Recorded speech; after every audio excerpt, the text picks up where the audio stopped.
আর অনেক মেহমান কথা বলছিল। এখানে লম্বা ফেহরিস্ত দেখছি মেহমানের। মেহমানকে এখানে বসে বক্তব্য শুনতে হবে। আমি জানি না এত মেহমান কেন এবং এই সম্মেলনের লক্ষ্য উদ্দেশ্যও কী। তবে এখন পর্যন্ত আমাকে ভালো লাগেনি। আমাকে বোঝাতে পারলে হয়তোবা আমি সন্তুষ্ট হব। আমি মনে করছি আমি এসেছি আপনাদের সাথে দিন প্রচারের জন্য এবং আমি কষ্ট করে এসেছি। আপনাকে আমি খুব ভালোবাসি। আমি কোনো ব্যবসার মাধ্যমে জড়িত নই, আপনাকে হতে দিতে চাই না। আপনি খালেস অন্তরে মন ভরে কোরআন হাদিসের কথা শুনবেন, মানবেন, আলেমুল্লাহর মুখে শুনবেন, এটাই চাই। আর এটা মসজিদ তৈরি করতে হবে সেই জন্য এরকম সম্মেলন করতে হবে, এটা আমার বুঝের বাইরে। মসজিদ তৈরি করতে হবে গ্রামের লোক করবে, খড়কুটা দিয়ে করবে, না টিন দিয়ে ঘেরা করবে, যেদিন পারবে সেদিন ইট দিবে। এরকম একটা ব্যবস্থা তো একটা বড় মাদ্রাসার জন্য হতে হয়, সেটা কওমি মাদ্রাসা। আলিয়া মাদ্রাসা, আল মাদ্রাসা আলিয়া খালি হতে এলম থেকে খালি, সেটা তো আমরা আগে থেকেই জানি।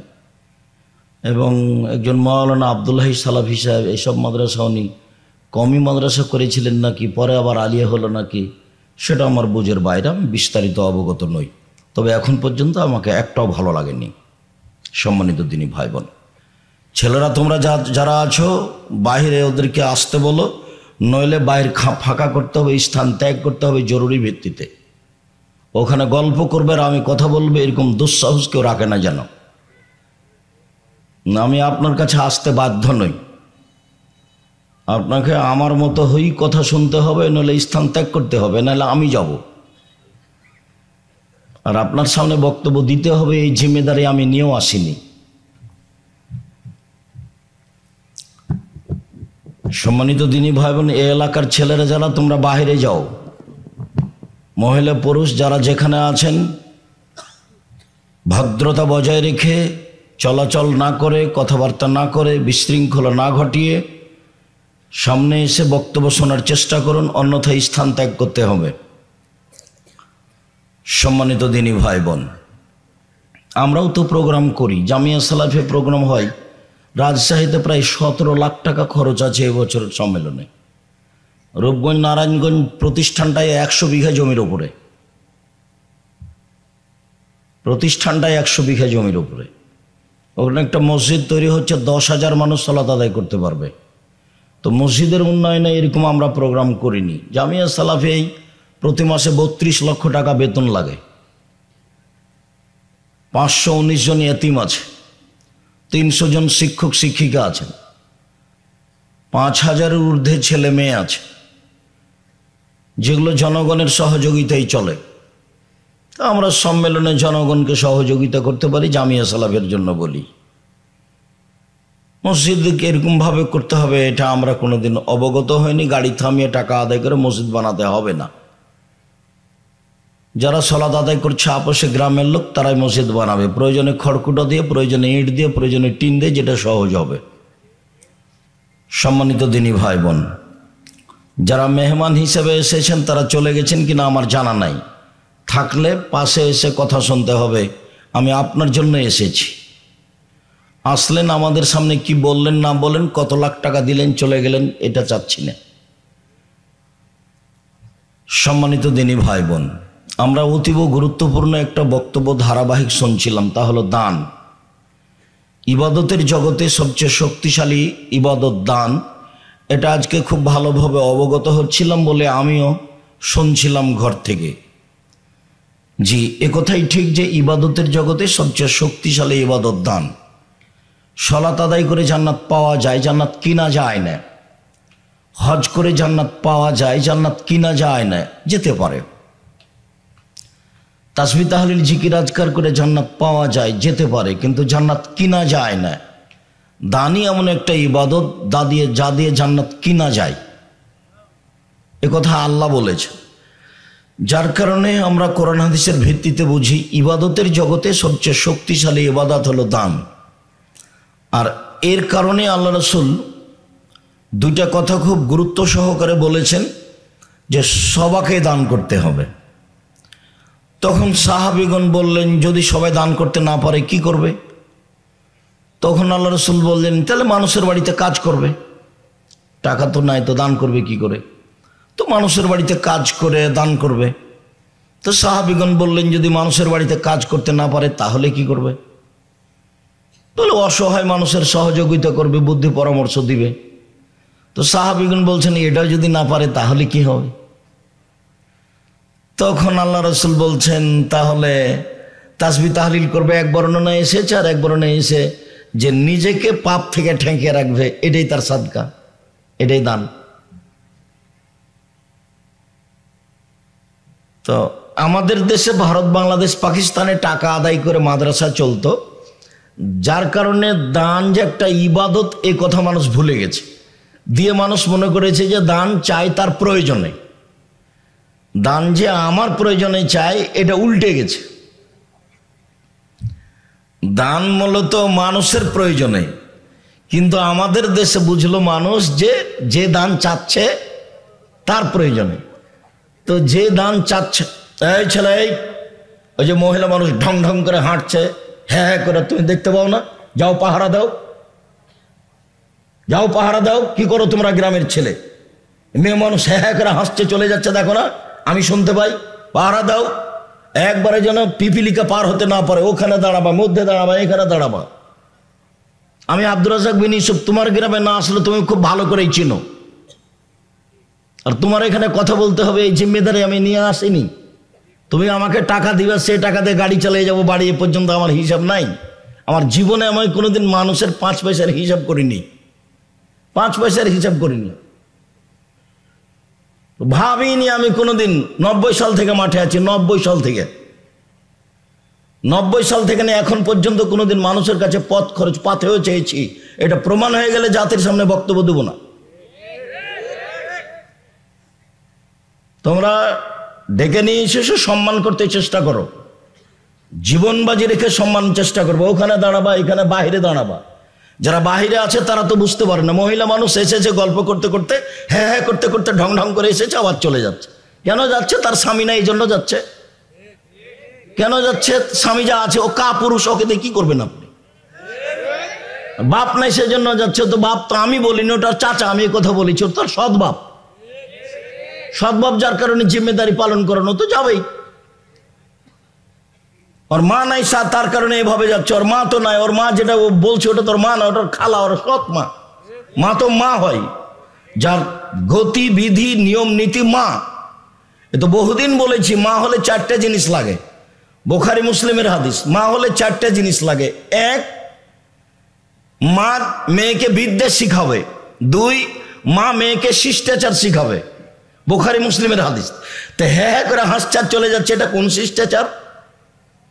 3, মা হচ্ছে যে মেয়েকে সাজগোজ করে, মাথার চুল চিরুনি করে পরিপাট করে রাখবে। 4, মা হচ্ছে মেয়েকে পাহারা দিবে। আল্লাহ নবী বলছেন, বুখারী মুসলিমের হাদিস, মা হলো মেয়ের ছেলের জন্য পাহারাদার। আমি বলিনি এই কথা। তো কি পাহারা দিল, কি শিষ্টাচার শিখালো? মা হলেই হবে? ওর বাপ বিবাহ দিয়েছে, স্বামীর কাছে গেছে, তাই বাচ্চা হয়েছে, তাই ও মা। মা কাকে বলে তার তো জানা নাই, ওটা ভাবেনি কোনোদিন। দিন কাটছে পশু প্রাণীর মতো, গরু ছাগলের মতো, কুকুর শ্রীগেলের মতো। ও কথা আল্লাহ বলছেন, বুঝে না ওরা, অন্তর আছে বুঝে না, দেখেও দেখে না ওরা, চক্ষু আছে দেখে না, শোনেও শোনে না ওরা, কান আছে শোনে না। উলায়েকা কালা আনাম, তারা পশু প্রাণীর মতো, তারা গরু ছাগলের মতো, তারা কুকুর শ্রীগেলের মতো, বালহু মাজাল, বরং তার চেয়ে খারাপ। আল্লাহ বলছে। তা আল্লাহ তো এরকম লোককেই বলছে, এরকম মা এরকম বাপকেই বলছে। থাকে, খায়, পেশাব করে, পায়খানা করে, দিন কাটায়, তার নাম মানুষ। যে না, এটা পশু প্রাণীর জীবন, এটা গরু ছাগলের জীবন, এটা কুকুর শ্রীগালের জীবন। আর এদের চরিত্রকে হিসাব করতে করতে করতে আল্লাহর নবী বলছেন যে আমার উম্মত ইহুদি খ্রিস্টানদের সাথে এমন ভাবে মিশে যাবে, ইহুদি খ্রিস্টান যদি মায়ের সাথে জেনা করে থাকে তো আমার উম্মত করবে। চাল চলন, কথাবার্তা, পোশাক আশাক সব নোংরা হয়ে যাবে। আবার বলছেন যে ওদের গান বাজনা, বাদ্যযন্ত্র, খেল তামাশা, নেশাদার দ্রব্য এমন হয়ে যাবে যে সন্ধ্যায় থাকবে মানুষ আর সকালে হবে শুয়োর, বানর। কেন বলছেন আল্লাহ নবী শুকুর হয়ে যাবে, বানর হয়ে যাবে? আল্লাহ নবী বলবেন যে কুকুর শৃগাল হয়ে যাবে, বলবেন যে সাপ ব্যাং হয়ে যাবে, তো কেন বলবেন যে বানর হয়ে যাবে আর শুকুর শুয়োর হয়ে যাবে? কেন বলছেন? বানর হচ্ছে অনুকরণীয় প্রাণী। মুসলমান যেদিন ইহুদি খ্রিস্টানের অনুকরণ করবে, হিন্দুদের অনুকরণ করবে, সেদিন এরা সন্ধ্যায় থাকবে মানুষ আর সকালে হবে বানর। বাজনা তো বাজতো হিন্দুদের বাড়িতে, তা মুসলমানের বাড়িতে বাজে। আল্লাহ রাসূল ওই কথা বলছেন, আমার উম্মত মিশে যাবে হিন্দুদের সাথে, আমার উম্মত মূর্তি পূজা করবে, আমার উম্মতের আলেম ওলামা ধর্ম বেচা খাবে। আমি আমার জীবনে আশঙ্কা করে গেলাম তিনটি। আল্লাহ নবী বলছেন, পৃথিবীর মানুষ শোনে রেখো, আমার জীবনে বড় ভয়। আমি আশঙ্কা করে গেলাম জাতির ওপরে। এক, আইম্মাতাম মুজিল্লিন, ভ্রান্ত হুজুর, হুজুর ধর্ম বেচা খাবে। দুই, সাতাবদ কাবাইল মিনুমাতাল আওসান, আমার উম্মত মূর্তি পূজা করবে, বাপের ছবি মায়ের ছবি সুন্দর করে সাজিয়ে রেখেছে। এক লোক আমাকে বলছে, উচ্চশিক্ষিত মানুষ, বিত্তশালী মানুষ, আমাকে বলছে আমি আমার মাকে খুব ভালোবাসি, তাই আমার মায়ের ছবিটা মাথার উপরে রেখেছি। তা আমি বলছি আপনি কুসন্তান। কেন এইভাবে বলেন আব্দুর রাহিম সাহেব? বলে কুসন্তান না হলে আপনি এত খারাপ কাজ করছেন কি করে? মার ছবিকে সম্মান করছেন, এটা কি কথা? আল্লাহ নবী বলছেন আমার উম্মত হিন্দুদের সাথে মিশে যাবে, মূর্তি পূজা করবে, তো মাকে এভাবে রেখেছেন, এটা কি? যদি আপনি মাকে কবর দিয়ে বাড়িতে এসে ছবিটা একবারে পাসপোর্ট সাইজের হজ করা ছবিটা ছিঁড়ে টুকরা টুকরা করে কবরে গিয়ে যদি হাত তুলে দোয়া করতেন, তাহলে আপনি হতেন সুসন্তান। তা আপনি বলেন কোনটা? একজন এমপির কাছে কথা প্রসঙ্গে গেছি, তো দেখছি যে অনেক মূর্তি পাশে, তো বলছি ভাইজান মূর্তি নামাতে হবে, নাহলে তো আমি বসতে পারি না। তখন বলছে আমি খাঁটি আহলে হাদিস। বলছে পাশে মূর্তি থাকার পরে আপনি খাঁটি আহলে হাদিস? যাক, মনে কিছু নেন না, আমি যাই। আপনি মনে কিছু নেন না, যাই। যদি আপনি পারেন তাহলে ছবি নামান, আমি থাকি, আর নাহলে যাই। আচ্ছা আচ্ছা ঠিক আছে, আমি সরাচ্ছি, বসেন বসেন বসেন।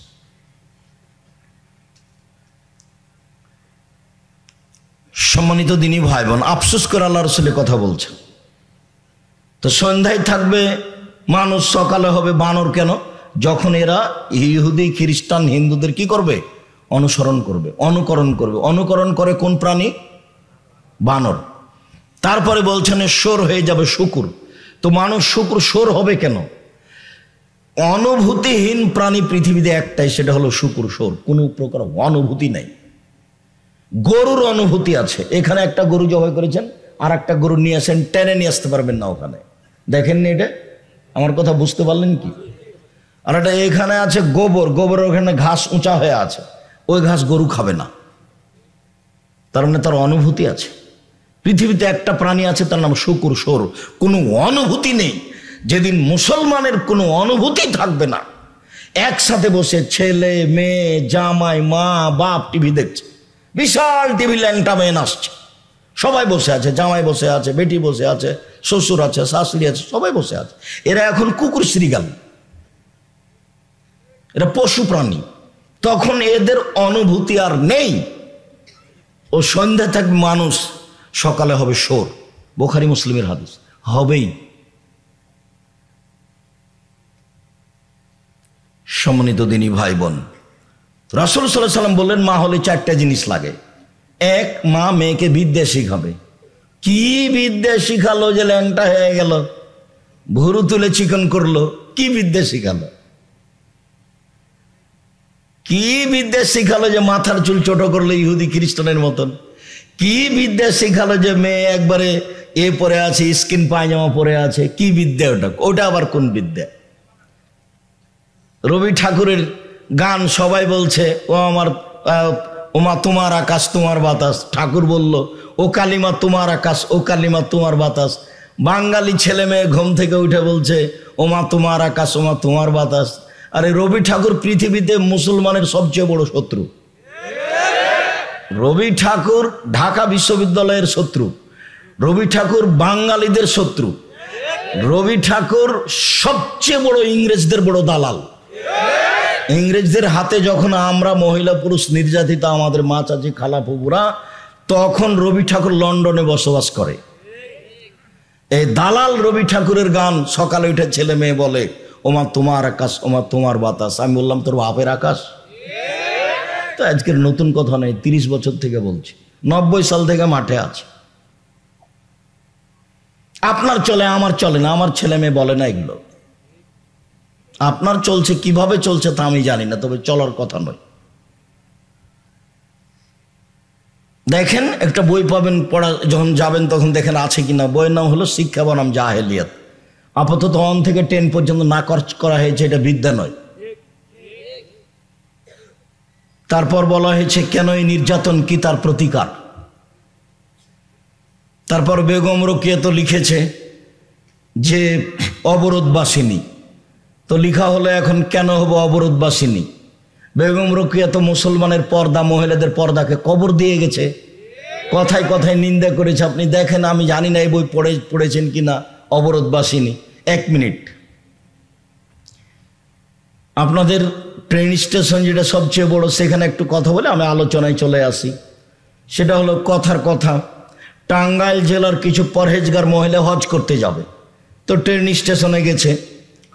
তো এখন বলছে তার শ্বশুরকে বা স্বামীকে বা দেওর ভাসুরকে যে আমরা তো বেশি পর্দা করি, তো তোমরা একটু আমাদের গায়ের উপর একটা চাদর বড় দিয়ে বিছে ঢেকে রাখো আমাদেরকে।